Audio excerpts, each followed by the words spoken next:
വഖലഖനാകും അസ്വാജാ, വിവിധ രൂപത്തിലല്ലേ അല്ലാഹു തആല പടച്ചത്. ഇമാം അബൂ ഹയ്യാൻ തങ്ങൾ ഉദ്ധരിച്ച തഫ്സീർ അനുസരിച്ച് വിവിധ നിറവും വിവിധ രൂപവും വിവിധ ഭാഷയും വിവിധ ശൈലിയും അല്ലാഹു തആലാന്റെ സൃഷ്ടിപ്പിന്റെ ഒരു സൗന്ദര്യം നോക്ക് നിങ്ങൾ. ഒന്നിനോട് ഒക്കുന്നൊരു സൃഷ്ടിപ്പ് അല്ലാഹു നടത്തിയിട്ടുണ്ടോ? ഇല്ല. 1000 പേരുണ്ടെങ്കിൽ 1000 രൂപമല്ലേ അല്ലാഹു നൽകിയത്. ഒന്നിനോടൊക്കുന്ന രൂപം എവിടെ സഹോദരങ്ങളെ? വൈവിധ്യം അല്ലാഹു നൽകിയിട്ടില്ലേ? 100 പേര് ഒരു കടലാസിൽ അവന്റെ തള്ളവിരൽ കൊണ്ടൊരൊപ്പ് ചാർത്തിയാൽ ഒന്നിനോടൊക്കുന്നൊരൊപ്പ് 100 പേരിലോ 1000 പേരിലോ 1,00,000 പേരിലോ കോടിക്കണക്കിന് ആളുകളിലോ ഒരാളോട് ഒക്കുന്നൊരൊപ്പ് ലോകത്ത് ഇല്ലേ? ഇല്ല. ഈ വൈവിധ്യം ഖലഖനാകും അസ്വാജാ, വ്യത്യസ്ത ഭാഷകൾ, വ്യത്യസ്ത നിറങ്ങൾ, വ്യത്യസ്ത രൂപങ്ങൾ, എല്ലാവർക്കും ഒരേ രൂപഭാവമല്ലല്ലോ.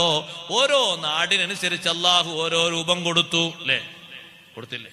ചില നാട്ടുകാർ കുറച്ച് നീളം കൂടുതലുള്ള നാട്ടിൽ, അല്ലേ? നമ്മളെ നാട്ടിൽ അങ്ങനത്തെ ആൾക്കാർ വന്ന ആൾക്കാർ ഇങ്ങനെ നോക്കും, നോക്കിയിട്ട് ചിലപ്പോൾ ഒന്ന് ഫോട്ടോ എടുക്കും. കാരണം നമ്മളെ നാട്ടിൽ അത്ര നീളം ആൾക്കാർക്ക് ഉണ്ടാവില്ല. ചില നാട്ടിൽ ഹൈറ്റ് കുറച്ച് കൂടുതൽ, ചില നാട്ടിൽ ഹൈറ്റ് കുറവുള്ളവർ, അങ്ങനല്ലേ? ഹൈറ്റ് കുറഞ്ഞ ആൾക്കാർ അങ്ങനെ. ചില നാട്ടിലെ ആൾക്കാർ എല്ലാവരും വെളുപ്പൻ, വെളുപ്പോട് വെളുപ്പ്, പൈൻ്റ് അടിച്ച മാതിരി, അങ്ങനെ കുറച്ചാണ്.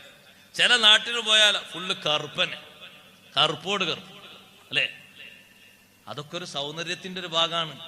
ഇതൊക്കെ ഒരേ മോഡലിലും ഒരേ രൂപത്തിലും ഒരേ ഭാവത്തിലാണെങ്കിൽ ഈ സൗന്ദര്യം ഉണ്ടാകൂല. മനുഷ്യന്മാർക്കിടയിൽ തന്നെ രൂപഭാവങ്ങളിലുള്ള വ്യത്യാസം അല്ലാഹു തആല വരുത്തിയത് അല്ലാഹു തആലാന്റെ സൃഷ്ടിപ്പിന്റെ സൗന്ദര്യം ബോധ്യപ്പെടുത്തി തരാനാണ്.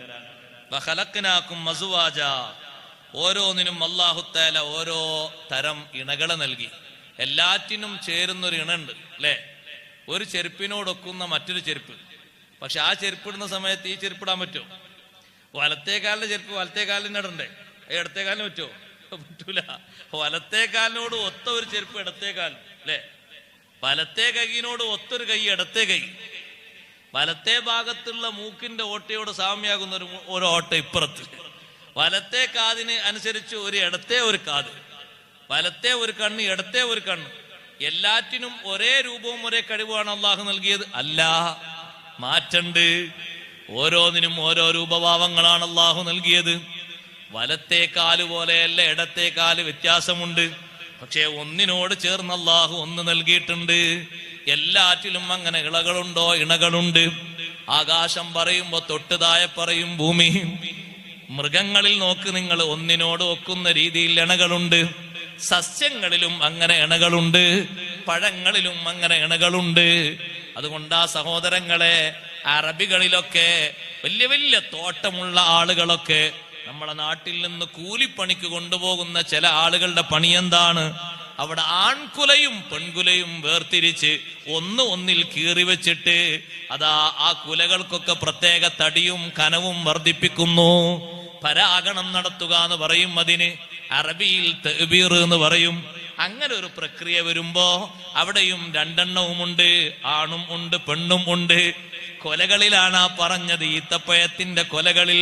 വഖലഖനാകും അസ്വാജാ, എല്ലാ ജീവികളിലും എല്ലാ സൃഷ്ടിപ്പിലും റബ്ബ് സുബ്ഹാനഹു വ തആല ഈ തരത്തിലുള്ള വൈവിധ്യങ്ങൾ അല്ലാഹു തന്നിട്ടുണ്ട്.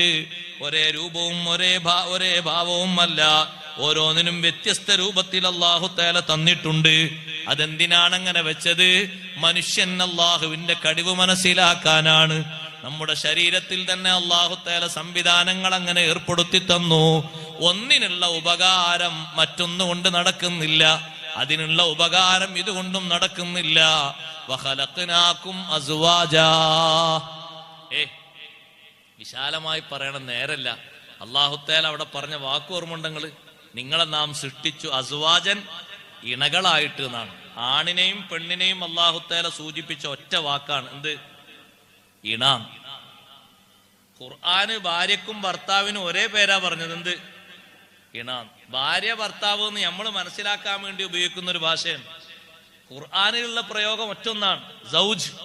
ഇണ എന്നാണ്. ആണിനും അങ്ങനെ തന്നെ സൗജ്, പെണ്ണിനും അങ്ങനെ തന്നെയാണ് ഇണ. എന്താണ് ആ വാക്ക് അറിയിക്കുന്നത്?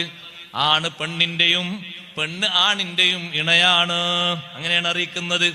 ജീവിതം ആ രൂപത്തിലാണ് ഒത്തുപോകേണ്ടത്, ആ രൂപത്തിലാണ് ഒത്തുപോകേണ്ടത്.